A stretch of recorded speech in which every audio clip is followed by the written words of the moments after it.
Welcome, everyone, to this special edition of the Below Average Joe's MMA podcast, live from Gatlinburg, Tennessee. The Great Smokies. The Great Smoky Mountains. I am one half of your hosting duo. I am Noah Baker. I am the gentleman in the South. I'm in the mountains. Yes. Somehow the internet connection's better here than when I'm in Jeffersonville. Yeah. But I digress. I'm here. I'm halfway through vacation. It's been a great time, but the grind never stops. This isn't a job. This is a lifestyle, a passion. Yes. So we're here. The show goes on. The man to my right, to the left side of your screen, Dominic Salikhov, coming to us from the great state of Ohio. Yes. Dominic, how have things been in my absence in the last few days? Has Ohio gone up in flames, or is everything still holding pat? Everything is still holding pat, Noah. I know I sent you a picture yesterday. I made a trip to our beloved alma mater, Bowling Green State University, getting stuff ready for graduation. Talons up, that's right. So, man, I'll tell you, that was my first time being there in over a year. The longest I've been away from that place in, since 2016, the past 6 years. So it was it was emotional. I loved seeing it all again. It was a beautiful day, as it always is, I feel like, when I'm up there. Walked around campus, saw the new business building that I never got to partake in. It's a sweet building, isn't it? That's a sick building. Got the shit going like you're on Wall Street on the walls and whatnot. Pretty cool. It's very cool. But yeah, I really enjoyed it. And, that the clock is ticking for that graduation ceremony here in under a month. And then, but yeah, so it was emotional. But it was nice. I loved seeing it, being with the family up there. So it was great. But other than that, you haven't missed anything here in Ohio. What have I been missing in Tennessee? Because I know you might want to share your lifelong goal with the fans, maybe. Well, you know I had to do it to him. I put a post on Instagram, on my personal Instagram. You can follow us on Instagram and Twitter, by the way, at BAJ_MMA podcast. You can follow Dominic on Twitter, Instagram at DSleep14. You can follow me, Twitter, Instagram at NTBaker_, and I recommend you do so. I put a little post on Instagram. I'm here till Friday, but already an eventful trip. On the drive down, I was feeling a little ballsy. Dropped a few units on a NASCAR race for the first time. Halfway through the race, 4 of my 5 drivers I bet on to win were in first, second, third, and fifth. AKA, I should win some fucking money. Exactly, yeah. And I decided to walk away for a little bit because I was like, man, I'm driving myself crazy watching this race because it's so long and it's kind of monotonous, but I was enjoying it. It's actually pretty, honestly, I kind of like it. I kind of want to keep watching. Oh, boy. But as my phone's ringing, sorry if there was a vibration. You're good. But basically, I come back about a half hour later, and we're at like the last fourth or so of the race. And all of a sudden, none of my drivers are on the standings leaderboards. And I'm like, whoa, what happened? And everybody was... apparently, there was like a 5-6 car pileup, and 3 of my cars were just in that involved. Yeah. So I had one driver left. He kind of falls back to like 7th. And yeah, so I lost my ass on a NASCAR race. And then followed that up by seeing a bear directly outside of my cabin. Within arm's reach, basically. It's got to send a couple shivers down your spine, right? And I got to admit, yes, I am that kind of white person. I see a bear, and I'm like, let me get a video and get closer. Yeah. Like, you guys know the kind of white person. Yeah, That's me. Right. And I do have a lifetime goal. I've had this for a long time. Me and my stepdad, in a drunken stupor, some 6 years ago, maybe. Mm-hmm. We shook on this commitment.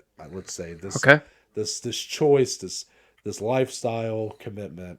No, not to MMA, but to pissing on a bear before we die. Right. That has been a goal of ours.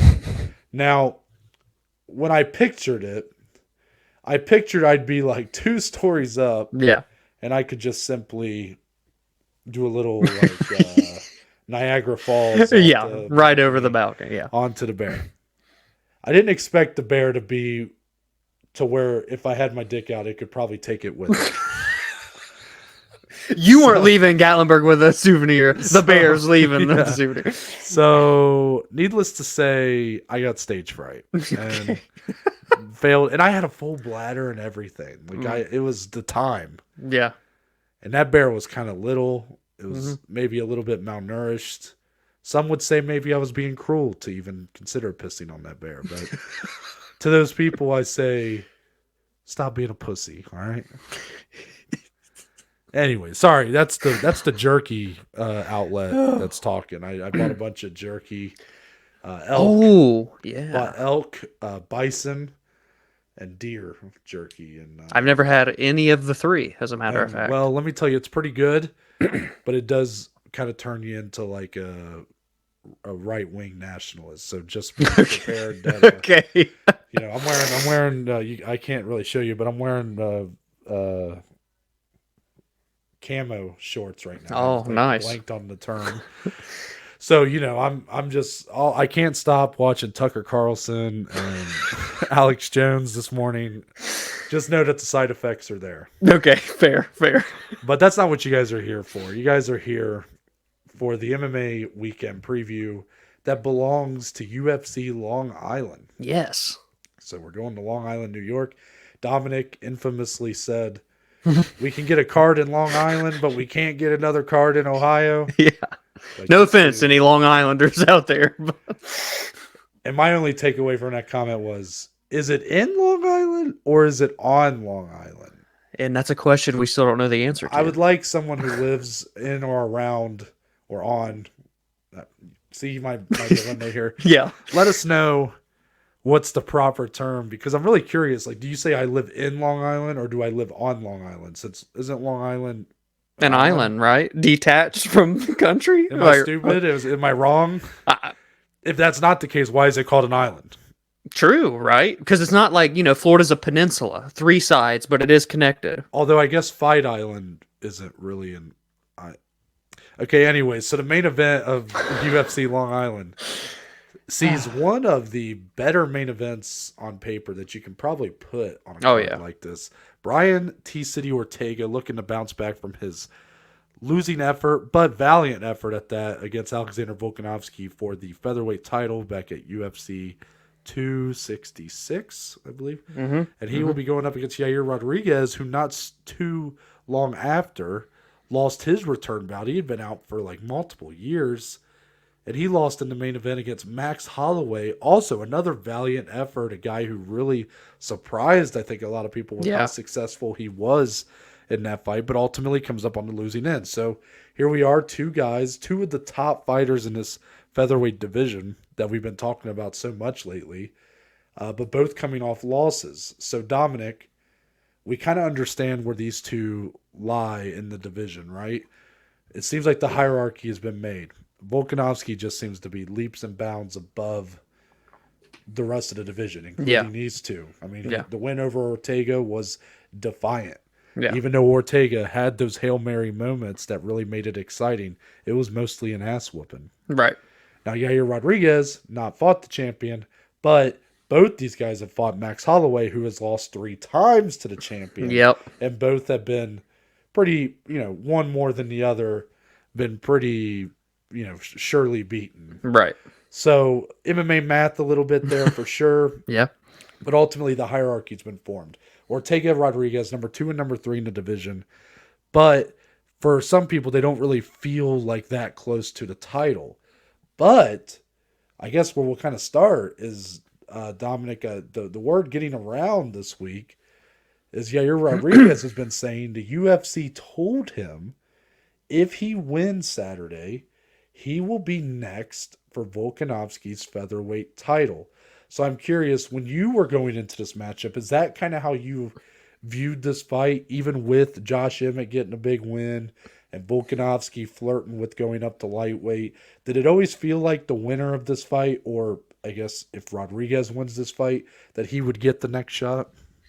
To me, it did feel like if Yair were to win, he would be in front of Josh Emmett. And I know Josh Emmett is somewhere punching air right now after hearing all the interviews this week. Surely. He's punching air. I'm imagining some dude, like a dude named Kyle with the Monster Energy hat, Yeah. just punching the walls. Right. So it's unfortunate in a sense for Josh Emmett, but I do think the UFC has other plans for him, potentially Arnold Allen. That's been a lot of rumors I feel like I see lately. But Yair, I feel like would deserve a title shot, dare I say. That's a big word to use. And I know like he lost to Max Holloway, but it was a pretty good fight. I think he even won a round or two. Mm-hmm. Some people could have even maybe gave him a third, but it obviously was a unanimous decision loss. So it was a good performance there to where I feel like if you do beat Brian and that puts you at number 2 and it's a fresh matchup for Volkanovski, you kind of just play the numbers game. And if he's ahead of Josh Emmett, regardless of his win streak, I feel like that's what the UFC would do. I think there's a little bit more behind that fight than a Volkanovski versus Josh Emmett. And no, I hate to even throw this out into the atmosphere, but we could live in a world where we do see Volk go up and Josh Emmett and Yair fight for an interim belt in the meantime. So maybe they both get a chance, but I do agree with the UFC if that is the decision they make. And I think it makes sense for Yair. I think it really does. They've always wanted to push him, and this is the closest they've gotten to getting him to that title fight. That's what should happen, I believe. I would be a little bit annoyed. Again, would I be excited? Yeah. Like, you guys have to understand. There's a difference. With our kind of fandom, like, Yeah. Look, we're that annoying type fan that will complain about stuff, but will still end up buying it anyway. Exactly. So take it with a grain of salt, I guess. But I would be a little annoyed because I feel like Yair, he had that long layoff, right? He comes back. He looks great against Max Holloway, but loses. A win over Ortega would be big to get him to bounce back, but I still feel like that's a resume that one more win is needed before you're in a title fight. Josh Emmett has the win streak. He has the win streak. He beat a guy in Calvin Kattar who had the best performance of his career against Chikadze to start the year. Chikadze, a guy a lot of people were viewing as one of the next contenders up in this featherweight division. So that win says a lot, even though Kattar, of course, had that 5-round massacre against Max Holloway. But regardless, I felt like Josh Emmett really secured the title fight. I know some people feel like Calvin Kattar won that fight, but the judges gave it to Josh Emmett. It was a very close fight. He looked good in the fight. Right. I feel like he's earned the title fight. So I kind of would be a little bit annoyed that he would be getting passed up for Yair out of some sort of belief that maybe Yair is more exciting probably, or more fan-friendly, maybe marketable. But I feel like it's pulling hairs between those two. Yeah. Josh Emmett, not a boring fighter, pretty exciting fighter, carries big power. Not that he's going to bring the house down with his ability to talk on the microphone, but he's not like afraid to get on a microphone and talk some shit. He's been doing it at the UFC lately. I just don't really see why you pass him up for Yair based off the resumes right now. I understand a win over Ortega is huge for him, but I'm just not exactly I don't really feel like that. I value the win streak and the Kattar win a little bit more right now. But with that being said, Dominic, to kind of bring it back to the fight itself, Brian Ortega is in this fight. He is the favorite to win this fight right now. Minus 165, Yair Rodriguez plus 140 as it stands. These odds come from DraftKings, by the way. For Ortega, coming off of another loss that is just, it feels like it's taken time off of his career in some sense. Like he is taking hellacious beatings against Volk and Max at this point. What does Ortega really need to do here to avoid finding himself on the receiving end of a third beating against such a talented and creative striker like Yair Rodriguez? Yeah, that's such a great question, really, even for both guys, because they've just are in wars lately. But for Brian Ortega, that is a good question, man, because we saw when in his comeback fight against Korean Zombie, the best version of Ortega we've probably ever seen. At least the most well-rounded version of him we had ever seen. He looked great in the striking. He still looked good, getting the fight to the mat if he wanted it. Obviously, didn't get a finish, His but speed was awesome in that yes, fight. speed was very good, more precise, more technical in that striking. He's very long and rangy. Both these guys really similar, size-wise too when they're all going to be on the feet this Saturday, but for Ortega, it's interesting, and I've seen a lot of this be a debate this week in like the betting side of the things and within the MMA community. But obviously, we know Ortega's jiu-jitsu is second to none, probably the best jiu-jitsu in the featherweight division, without a doubt. But he doesn't necessarily utilize takedowns all that much to get people there. So I feel like he's got to shoot some takedowns. Yair Rodriguez does not have great takedown defense. He got taken down, I think, 3 times against Jeremy Stevens. He got taken down a couple times against Max Holloway, even in their last fight. Ortega has to pressure forward, not be afraid to take a couple shots by Yair, because if he gets it to the ground, I mean, it's just levels to this game when it's down there. Yair's not showed us anything to where I feel like he could get back up with ease or fend off submission attempts from a guy like Ortega. So I feel like he has to get this fight to the ground. Can he strike with Yair? Yes. Can it be competitive? Yes. But over the long haul, if we're going for 25 minutes, I feel like little by little it trickles into Yair's favor. We saw fights in Yair, for example, against like the Korean Zombie. Yes, he was losing, but he's in it the whole time. And then look what happens in the 5th round. He can still knock you out with some creative shit that no one's ever seen before. So if I'm Ortega, man, I don't want to be in any more wars because he's in them all the time these days. I think you want to get in and get out as quick as possible. Easier said than done, but obviously the route has to be on the mat for the easiest success rate, in my opinion. That's my story of this fight, is that I feel like this is a clearly a more stylistic clash than people realize, I think, on paper. Like, I think we view these two, Ortega and Rodriguez, as two of the best in the division. Yeah. And I feel like most people don't really realize how clear their strengths and weaknesses are, and in this matchup, if it stays standing for a long time, Rodriguez is going to be getting the better of that. Yeah. If it's on the ground for an extended period of time, Ortega has the clear advantage. Like this, don't get me wrong, in extended periods on the feet, Ortega has had his moments, but ultimately he's not a good enough striker to compete with someone like Rodriguez. He can hold up because of his durability, but ultimately he's taking more shots than he's giving, and most of the shots he's taking are probably harder than the ones he's giving. So he's losing. It's like a slowly sinking ship, right? Yeah. While Rodriguez has, at least in the Holloway fight, like Holloway's not known for his wrestling. Right. And he got the fight there multiple times. But Rodriguez at least showed a good ability to sprawl, kind of be very, just continuously move on the ground, don't stay, stationary. Right. But against Ortega, who's so seasoned in jiu-jitsu black belt, probably one of the best jiu-jitsu games in the entire company. Yeah. Don't know if that's really going to be, where he wants to lie for too long. Now, where do I feel more confident in the fight being fought at? Truthfully, is the feet, because for Ortega, he tends to fall in love with these wars he's been in. Yeah. Like, even though he's taken the blunt of the blows, he seems to kind of, I don't know if he has this like a false sense of confidence about how he's doing in the moment, or if he just kind of loves that shit or whatever.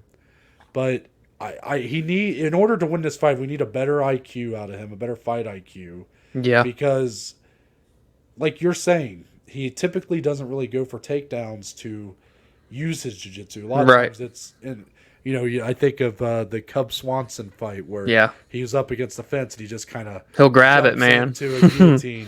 Yeah. And then I guess Volkanovski, it was kind of a slip, I think, and all of a sudden he was on top. And here there will be times for that. I mean, Max, that's kind of how Max even got it there at times. It was like a lot of wild sprawls and all that. So there's going to be opportunities, I'm sure, for Ortega to take that fight down there and do some damage. But I just worry that, Ortega maybe, I don't know what goes through his head. I don't know if he's really recognizing how much these wars could be handicapping his future. Yeah. And because of that, what do I feel more confident in?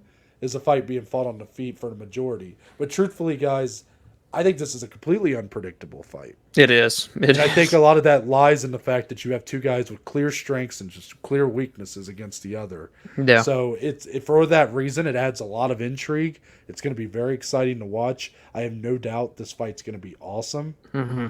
But just be prepared that this could be a very quick finish for someone.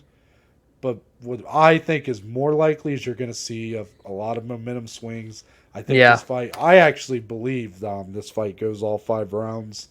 And someone will get probably a hopefully pretty clear victory, but it's going to come at a price. And they might not be fighting again the rest of the year. So enjoy it while it lasts. Dominic, any final thoughts on this fight before we move on? I couldn't put it any better, my friend. All right. We got more on this card to come, of course. It's a loaded card. But before that, we got to talk about a little bit of news going on in the MMA sphere. Dominic, Tuesday saw a special edition of the beloved MMA Hour with Ariel Helwani. The big guest for this special edition was Nate Diaz. Nate Diaz, a man who we have not really seen speak to media in a long time. I mean, most of what we hear from him nowadays is through his Twitter. Yes, very. So it was very interesting. I kind of realized it when they announced him. I'm like, wow, that's kind of big. Like, he's not been anywhere. Yeah. But he went on the MMA Hour. And a lot of what you see on his Twitter is kind of what he got to articulate here. Among other sound bites, he mentioned feeling like the UFC are holding him hostage. His big goal is, ever since he signed his 8-fight deal back before the Benson Henderson fight, he said his goal has been to get out of that contract, that he wants to be out of it. He's even said that he's not opposed to re-signing with the UFC. He just wants the freedom to make his own choice. There was some talk about the Jake Paul fight. You know, he infamously tweeted the clip of Jake Paul knocking out Tyron Woodley when he asked for his release one of those times. They talked about the incident of him peeing on the PI, his lifetime goal, I guess. Right. You two are very similar. Yeah. He mentioned the only 2 fighters in the company that were up to his level, Francis Ngannou, Israel Adesanya, but out of respect, because he doesn't want to fight those two. Right. Dominic, what was any big takeaways from this interview? Man, this is Nate Diaz being Nate Diaz. I think it is great that he was able to come out and kind of get to speak for a while. Quite a long interview with Ariel. And, you know, when it comes to fighter interviews that relate to this, there's really no one better to get your story out with. And it is just a shame, again, that holding him hostage kind of quote tagline going around, because that's really what it has felt like all of these months that we've been talking about. What could be next? Is it going to be Dustin? Is it going to be him somehow getting a fight with Jake Paul in boxing? Like, it is just like, so he's had 7 then. This next fight is number 8, correct? That was confirmed, right? Yeah, I guess that's so. Yeah. It's just like, I get it. The UFC doesn't want one of their biggest names in the sport to just run free in free agency. You know, after this fight, they want to get him to sign another deal before they book him a fight. And I understand it from a business perspective, but it is just, it's hardball. It's dirty. You know, that's the dirty side of this business of the fight game. So it is just a shame that one of the biggest stars that is going to bring in money, going to bring in revenue, going to put asses in seats for the UFC, they're putting that all to the wayside because they want him to be locked in with them that much longer. So it's crazy. We've really never seen anything like it before. And it still just doesn't feel like there's a near end in sight. Hopefully by the end of the year, but near, I don't know. I think they keep going back and forth. It is that hardball, that bad side of the sport that we don't love to really talk about or don't love to kind of acknowledge, because it's just, you know, it's no fun. It's the not fun part of the sport, right? But at the same time, Dom, I think we're getting to kind of an egregious point here. If all parties' stories are to be believed, and I don't see any reason not to believe Nate Diaz, but, you know, because it doesn't seem like the UFC are very they don't seem to be wanting to comment on it very much. Right. So, to me, I have no reason not to take this story at face value. And if that's the case, if he's accepting fights with anybody, including Khamzat Chimaev, who for a while there we thought maybe that was the holdup, was that he didn't want that fight. What are we doing then? Yeah. He's clearly wants a fight. How can you say, like, you're the promoter, get him a fight? Yeah. And I understand what's going into it, right? I understand that you don't want to lose one of your biggest stars to potentially. I mean, I don't really understand why would you be concerned about him boxing Jake Paul? Like, that's who cares? Who cares if he goes and boxes Jake Paul? Yeah. And Nate Diaz ain't going to a competitor either. He's not going to PFL. He's not going to Bellator. The moment MMA fans should have stopped caring about the whole Jake Paul versus MMA was when he knocked out Tyron Woodley. He won. Look, he knocked out an former welterweight champion. That says more than him beating Nate Diaz. I mean, it's like, just to be honest, like, Nate Diaz is great, and he said that he's called for fights. Some of the names he threw out there that he asked for, he didn't mention Dustin Poirier, but I'm sure that's one of them. Yeah. Tony Ferguson, Vicente Luque. Who else did he say? He said someone else, and now I'm blanking. But I mean, those are both sick fights, though. yeah, I mean, those are great fights, and it's just, I find it hard to believe that the UFC just can't make it work. I mean, it feels like there's something else going on here, and it all seems to pinpoint to the fact that he won't re-up on the deal. Like, they don't want to let him go, and it's just becoming a bit egregious, I think. Like, it's been over a year since he fought Leon Edwards. Yeah. But he's been asking for a fight for at least the last 6 months, and if not longer. Yeah. I mean, that's kind of criminal in a sense. And I'm there, for a while there, I tried to be kind of like, well, guys, something's got to give soon, because I really am shocked it's gone on this long. Yeah. Oh yeah. This is becoming a big black eye for the UFC, and I don't know. They just don't seem to be. They really don't want to give up that leverage at all. Yeah. So. They're in no hurry, But yeah, I mean, outside of that though, like, this was really Nate Diaz being Nate Diaz. I mean, it's if you read through his Twitter, I mean, that's pretty much what you got in this interview. Was he said he wants out. I mean, he really stood by everything he's been saying. Yeah. I'm glad he got a platform to kind of speak it, and hopefully something's got to give, because they can't keep him on ice forever. I mean, this is crazy that it's been this long.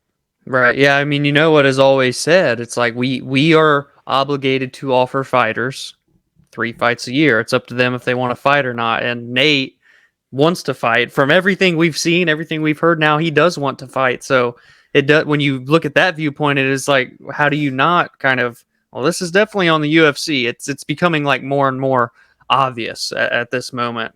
So it's just crazy. I'd be remiss to ask, was Conor McGregor mentioned at all? Because I did not see anything about Conor. I think it was, I believe it was mentioned.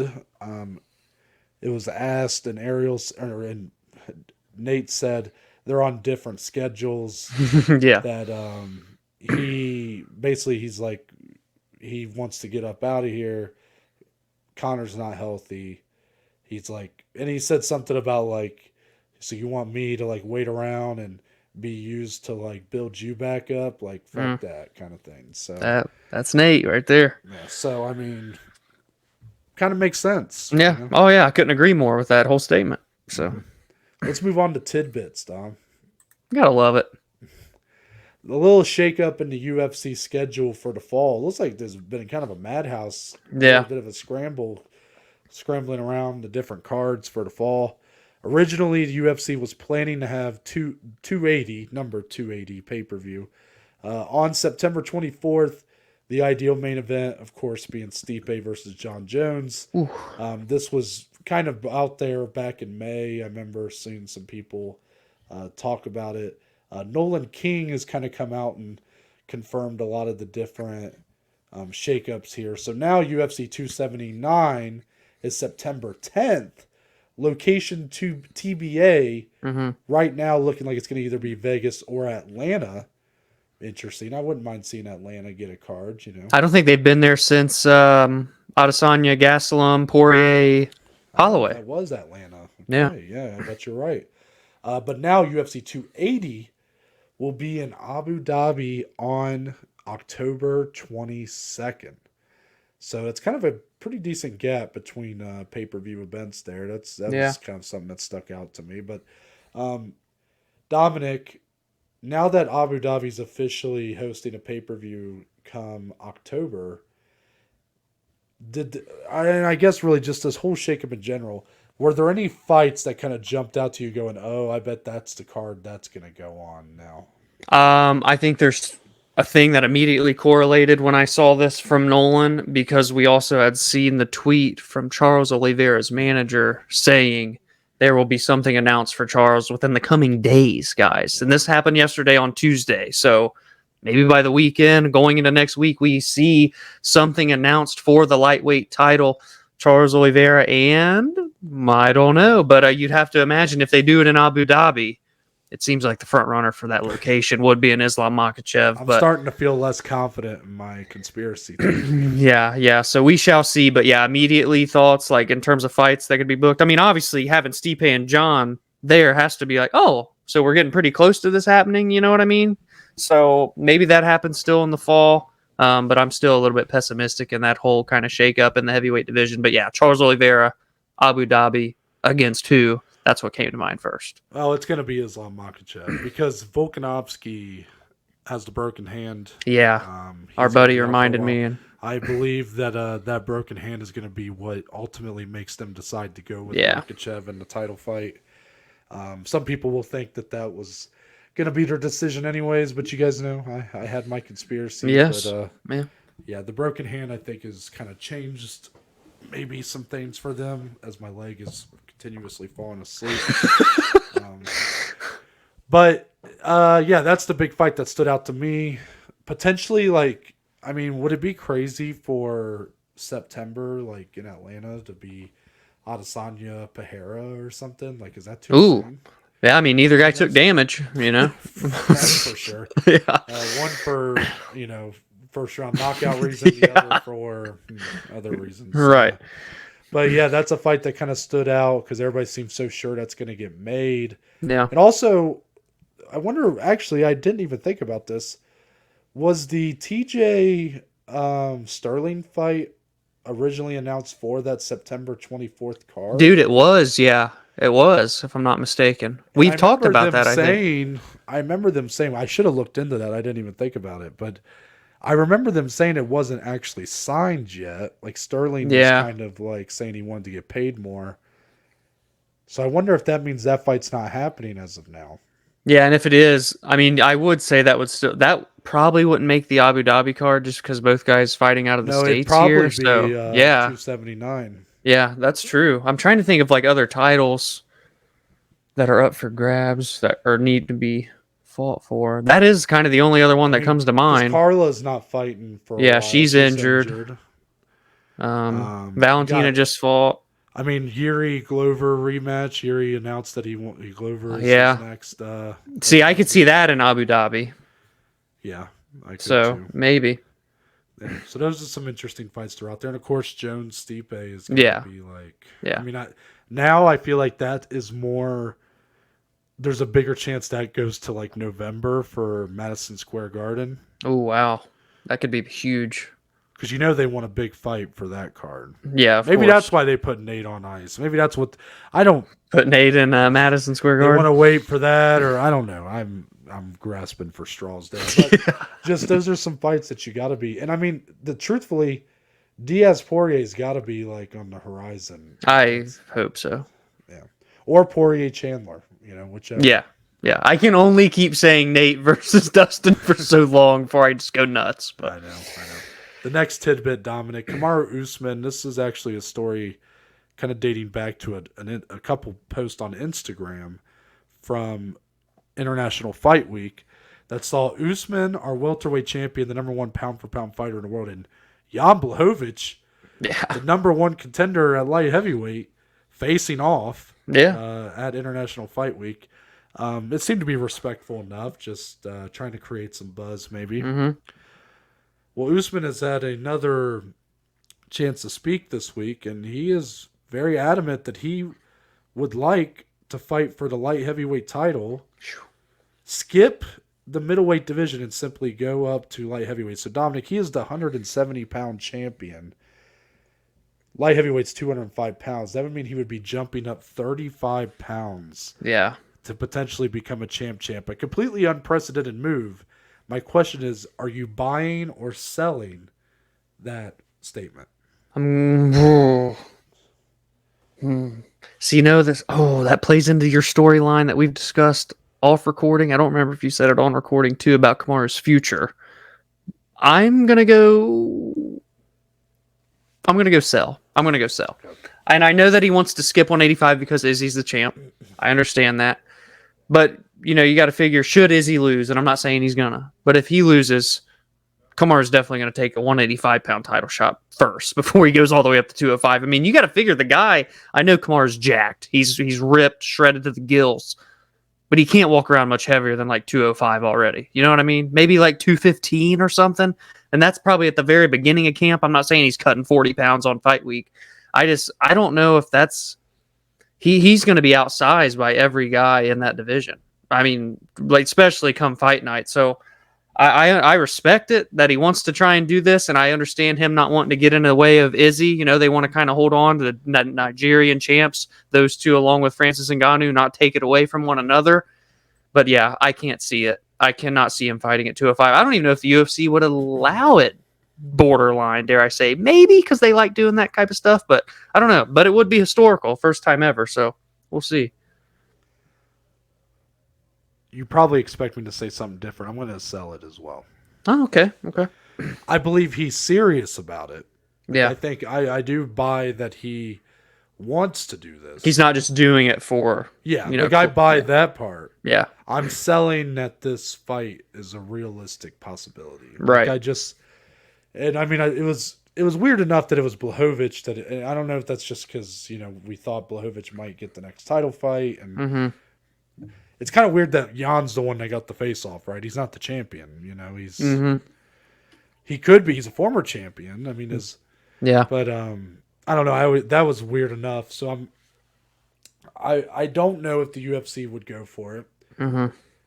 They kind of got burned by Adesanya going up 20 pounds and being out-muscled, I mean, strength for 5 rounds by Blachowicz. Yeah. Now, Kamaru's probably a stronger guy. I mean, he's got that wrestling base. He's a big dude.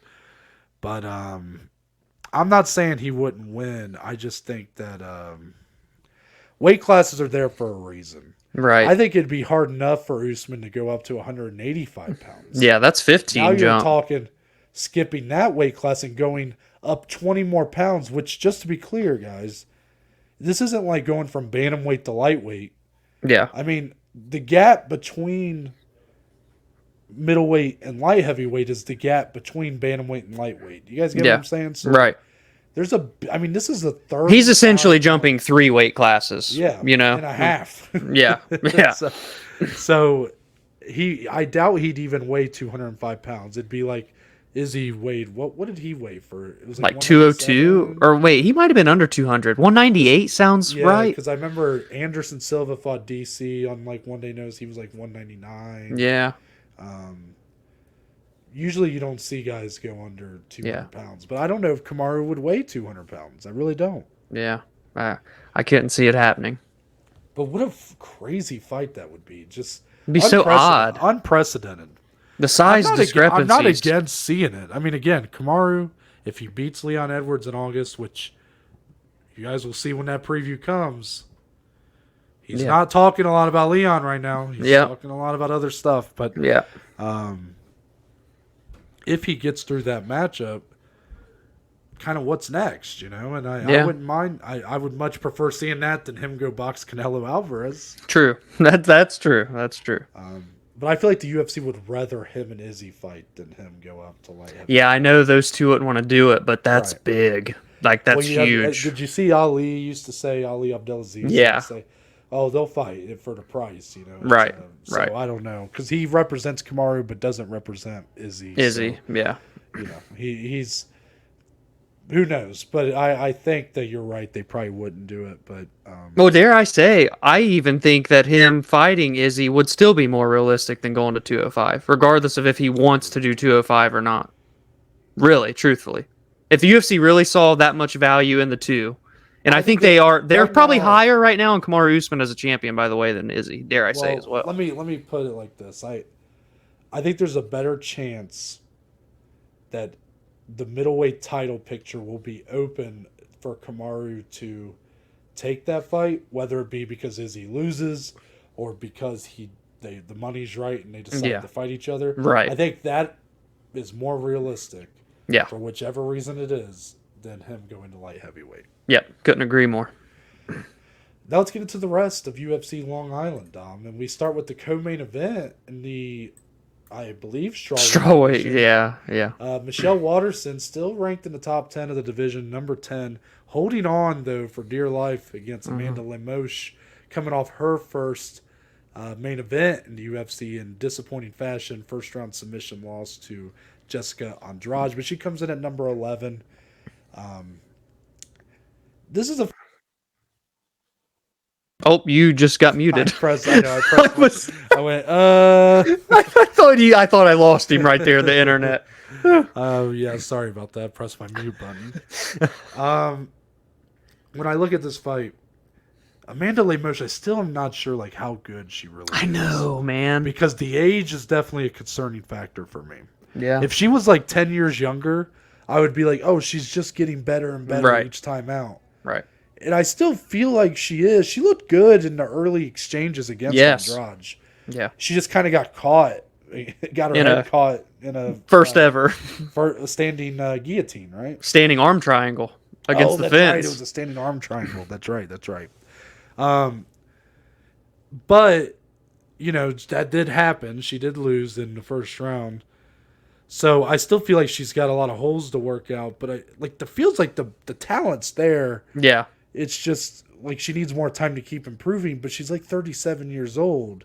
So how much time does she have? Well, Michelle Waterson is who she is. Yeah. If anything, she's kind of on the downswing at this point. I mean, she's a former Invicta atomweight champion, I believe. Mm-hmm.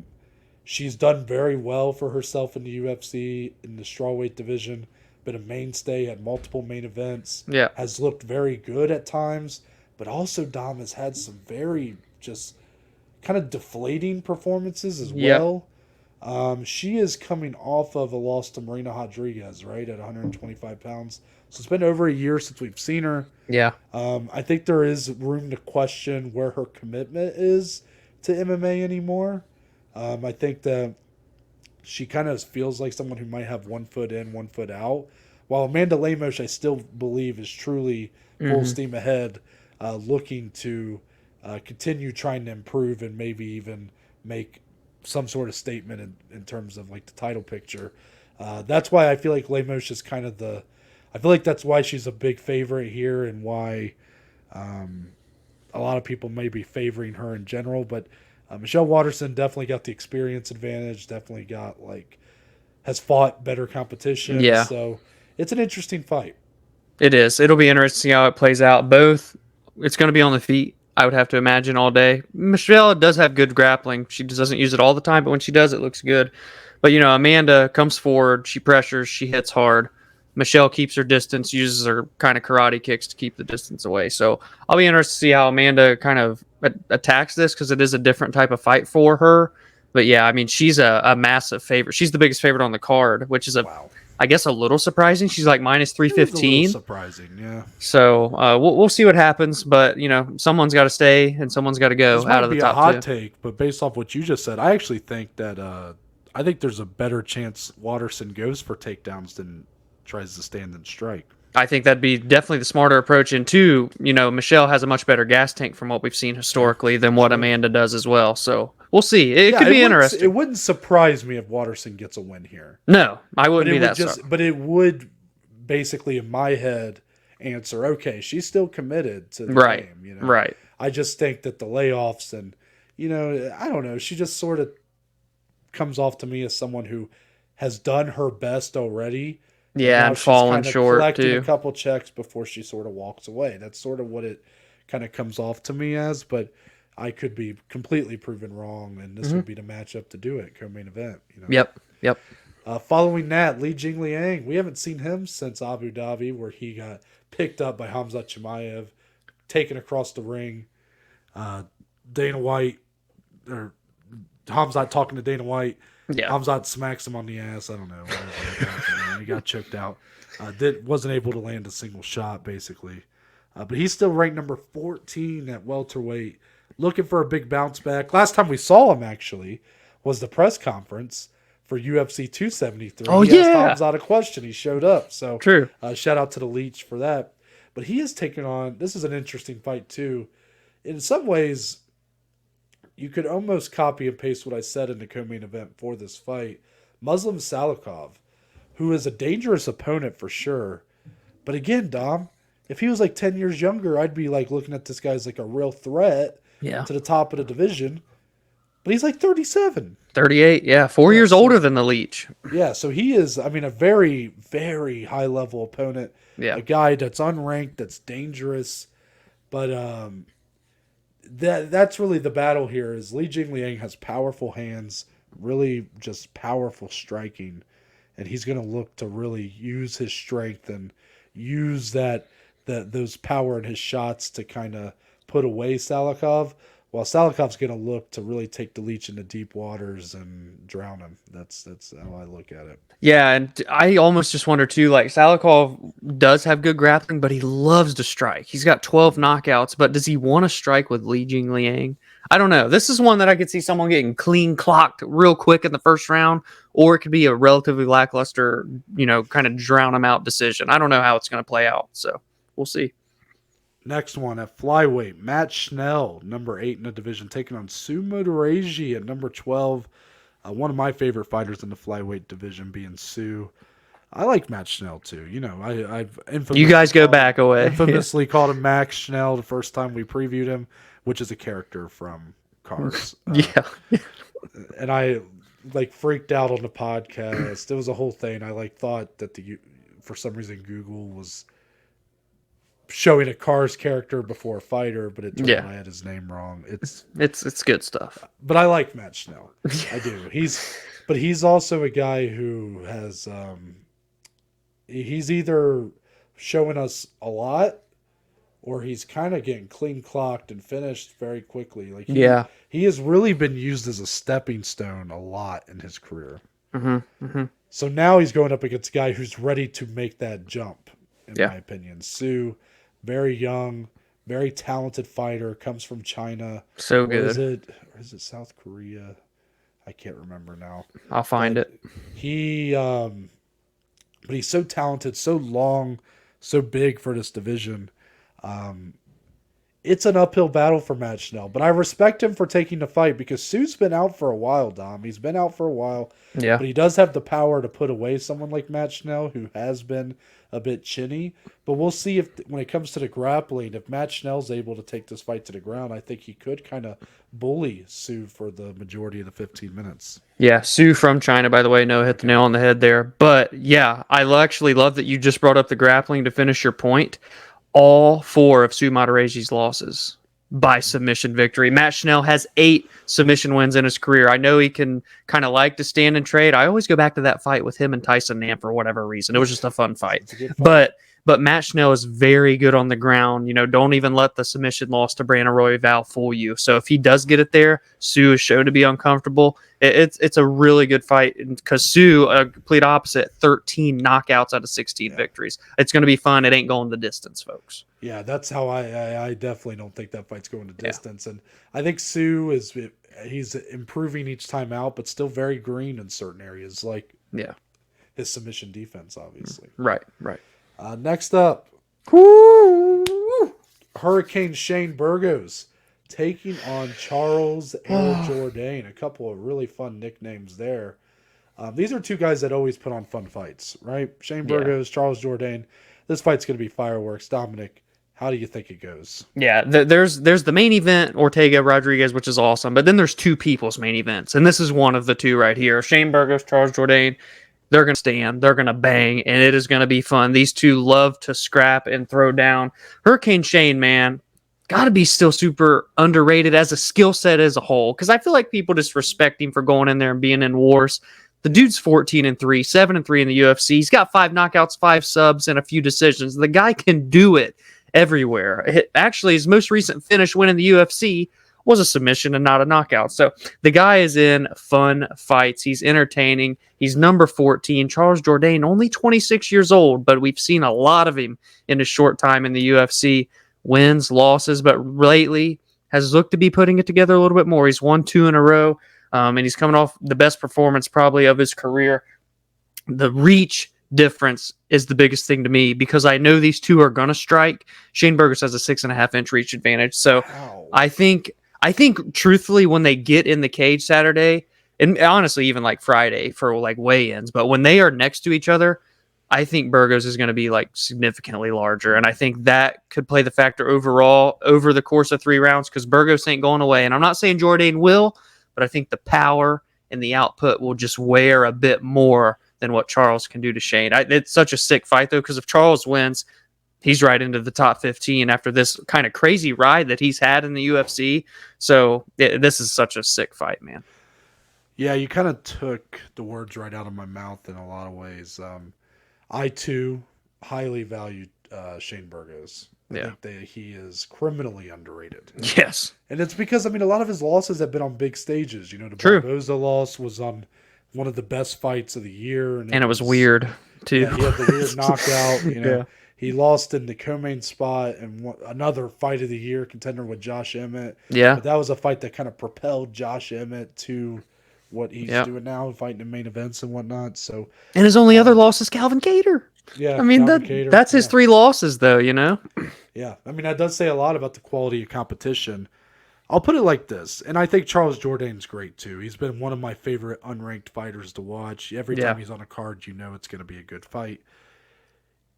It would show me something I've yet to see from Charles Jourdain if he's ready for Shane Burgos. Yeah. Yeah. As good as I think Charles Jourdain is, I don't think he's ready for this yet. Yeah. We may just... Not that he won't ever be ready for top 15, Mm-hmm. but Shane Burgos is a buzzsaw to be welcoming you to the top 15. And matchup-wise, I think you're right. I didn't know about the reach advantage. I don't have as much notes in front of me as I normally do. I apologize for that to fans. But you're out in the Smokies. I'm out in the wilderness. There's no there's no note taken out here. Right. So, all in all, though, I would, even if I didn't know about the reach advantage or if that wasn't an issue, I still just feel like Burgos carries more power in general. And, yeah, you're right. I think it'll wear on him a lot quicker than vice versa. Right. Last one on the main card. This is 6-fight main card. It's so good. A late addition to the main card because it got moved around. Lauren Murphy, number 3 ranked women's flyweight, welcoming former strawweight champion Miesha Tate to the flyweight division. She is currently ranked number 10 at strawweight. Bantamweight. So bantamweight. What am I put on here straw. That's why I read. You're good. Sorry. Former bantamweight champion. She's currently ranked number 10 at bantamweight. Yeah. Miesha Tate going down a weight class. We've already talked about this fight, but my question for you, we didn't realize, Dom, how differently we kind of feel about this fight going in. Yeah. So I'm curious. I want you to kind of defend your viewpoint. Like, what makes this such a winnable fight for Miesha Tate, in your opinion? Yeah, really, I guess it's more so just because I feel like Lauren got to that title fight. That's what she campaigned for. She finally got it. She put together those 5 wins in a row. Got pummeled by Valentina, which is not a slight because everyone seemingly, not everyone, there's been a couple closer ones, but you get the point. Everyone loses to Valentina, I'll put it that way, at flyweight. So, and I think, the odds going into this as it scrolls around the bottom right there, Miesha Tate coming into this at minus 205. A bit surprised that she is a 2-1 dog. At the beginning of the week, she was minus 170. There's a lot of money coming in on her right now, and that could be name value too. But I just feel like, again, back to Lauren, I feel like she's kind of just felt like she's done it all. Maybe she realizes, all right, I'm 38. I'm probably not going to beat Valentina. So what else is there for me to do? And now she's welcoming Miesha Tate. So it would be a huge win for her name value wise to beat her. But really, there's just not much upside to getting this victory. And I do think Miesha, with this new physique, looked good, obviously, in her comeback against Marion Renault. The fight with Ketlin Vieira was a bit weird. They stood and struck for 5 rounds. But you loved it. I did enjoy the fight. I didn't think it was a bad fight, but it's not what I wanted to see from Miesha. And I did score the fight for Miesha on the night, by the way. I could probably watch that back right now and think I'm an idiot. But that's how I scored it the night of. And I won't be going back to watch it either. But Miesha now coming down to 125. I feel like it won't be a tough weight cut. I feel like she's always kind of been more of a 125er anyway with her physique. She's never been a big 135er. So I do believe that she can find success here at 35. The clock is ticking. I just think everywhere, though, that Miesha's just the better fighter simply. So while I may not agree with a minus 205 line, I do feel like 9 times out of 10, Miesha wins this fight. Wow. Yeah. Such a statement. Yeah. I think, here's what I think, and I'm not saying this to like put a knock on you. This is just for banter, right? Of course. I think you're viewing that through the lens of a 2016 Miesha Tate. That could be. I think that the Miesha Tate name, the Miesha Tate that we think of, would definitely beat this Lauren Murphy most times out of 10. And she still might. She still might run right through her. But I think off the 2 fights we've seen in the UFC in her comeback, nothing has told me that she is the same fighter. The Marion Renault fight was a good performance, but it was against a 42, 44-year-old. Yeah, retiring, losing streak. Who really was not even an active fighter to begin with. Yeah. And she followed that up with one of the worst main events of the year, in my opinion, in a fight that I just hated with her and Ketlin Vieira, where her striking looked, quite frankly, terrible. And so did Ketlin Vieira's. But I thought Ketlin did enough to win. And I thought the IQ in that fight was off. Like that, I definitely agree with. Times I felt like she should have been, doing something different, because I thought she was clearly getting, like, the blows that were landing on her were hurting her more than what she was landing on Ketlin. Right. And there was no evolution in the performance there. Here she's going down a weight class, which I guess is to her benefit. Like, I guess I do agree with you that she's never seemed to be like a big bantamweight. So a flyweight might be more fitting. But I still think going down a weight class, it's uncharted territory. Yep. She's going up against someone who, I know I've had my takes on Lauren Murphy, but she is a consistent fighter. She has consistently shown up. She's been active, and she's pretty solid everywhere, to the point where I think that this is a big challenge for Miesha Tate. I really do. And now I know Miesha Tate there's big aspirations. Miesha Tate comes in here and wins. She's probably looking at a title fight with Valentina. Yeah. I just don't know if Miesha Tate is really fighting at a championship level anymore. Mm-hmm. And even a win over Lauren Murphy doesn't necessarily say she's at a championship level. Yeah. I know how we all view her getting a title fight with Valentina as being kind of like, oof, good luck. Yeah. But, I don't know. I think Miesha Tate just still really needs to show us that she's some of that she carried back in 2016, 2015, 2014. I think a lot of it's been lost in translation over the years off. Fair, completely fair. Last one. This is the bet. I mean, this might be the people's main event. Yeah, this is the other one I was mentioning, or not mentioning, but I played around with it. This should be the co-main event of the whole card. It's on the prelims. Ricky Simone Criminal taking on Jack Shore, number 13 versus number 14 in a talent stacked bantamweight division. These are two of the most promising young fighters in the division.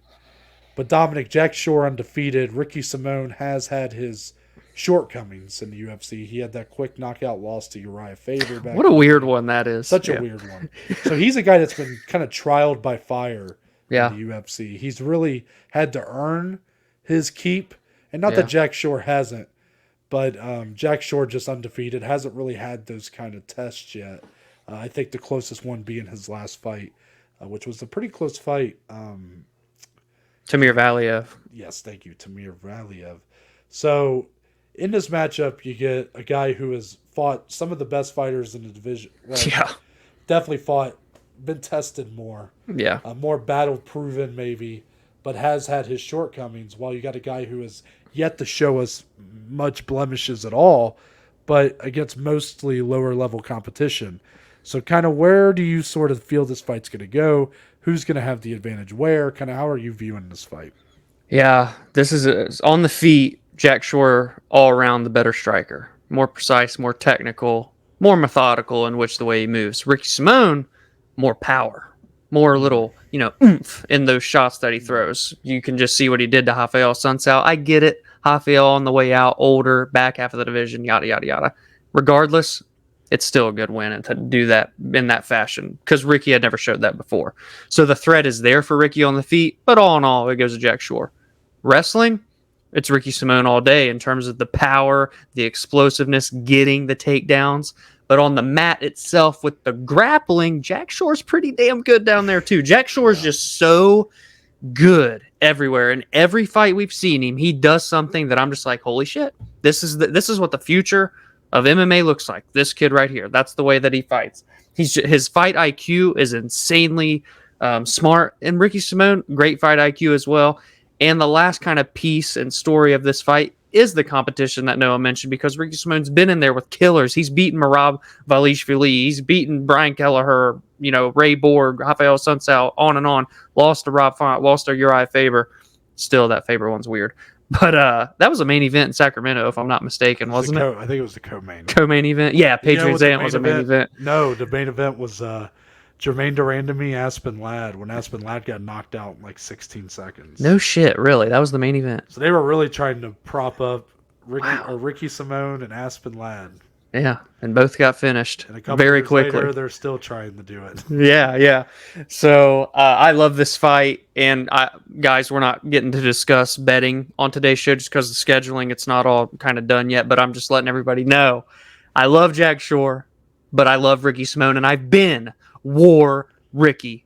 So I will be taking him as a money line play. Right now he sits at plus 140. Maybe when the bets go in, he's a little bit higher than that. But I think this is a sick fight. It's high level. It shows you how deep the bantamweight division is, the future of this division. There's not one single complaint I have about the fight, but it should be the co-main event. The card placement makes zero sense. It's unfortunate. If you're going to the card in Long Island, get there for the prelims and sit tight, because this fight is like the third or fourth fight on the whole card. I appreciate that you were able to break down this fight so eloquently with like who you feel kind of has an advantage where, because I really don't know. Like I struggle to know, and I'll put it like this: I feel like Jack Shore has the higher ceiling of these two fighters. Admittedly, Yeah. That's just how I feel. I think Ricky Simone's great, but I don't see Ricky Simone going too much higher in terms of I don't ever see him competing for a belt. Jack Shore I see as being a future champion potentially. Okay. Yeah. So that's kind of why, but that doesn't mean that Ricky Simone should be like a heavy underdog or something. Right. Right now, it's a lot closer than that. Yeah. Ricky Simone a more finished product than Jack Shore is. But it would not surprise me, Dom, if Jack Shore came in here. It was just kind of like what Sejikov did last week. Oh, yeah. Thought Ronnie Lawrence was going to have like a big advantage in grappling, and all of a sudden Kakramanov like dominated him there. That is such a good comparison, actually. Like, I feel like Jack Shore is totally capable of coming in here and beating Ricky Simone everywhere the fight goes. Mm-hmm. But if you flip that and said Ricky Simone would do that to Jack Shore, I'd be shocked. Shocked. So I do think Ricky has his on paper advantages. The power is definitely something that he will possess. But more importantly, he should possess a wrestling advantage. Yeah. I'm just not so confident that's how it's going to play out, because I'm so confident that Jack Shore is the guy. He's so good. That it could end up being a tough night for Ricky. But this fight's going to really tell us a lot about maybe how far Ricky can really go. Mm-hmm. And maybe more more so, it's going to answer how far along is Jack Short. Yeah, where is he right now? Yeah, Yeah. 100%. So that's all for UFC Long Island. As Dominic just kind of mentioned, no below average bet slip for today.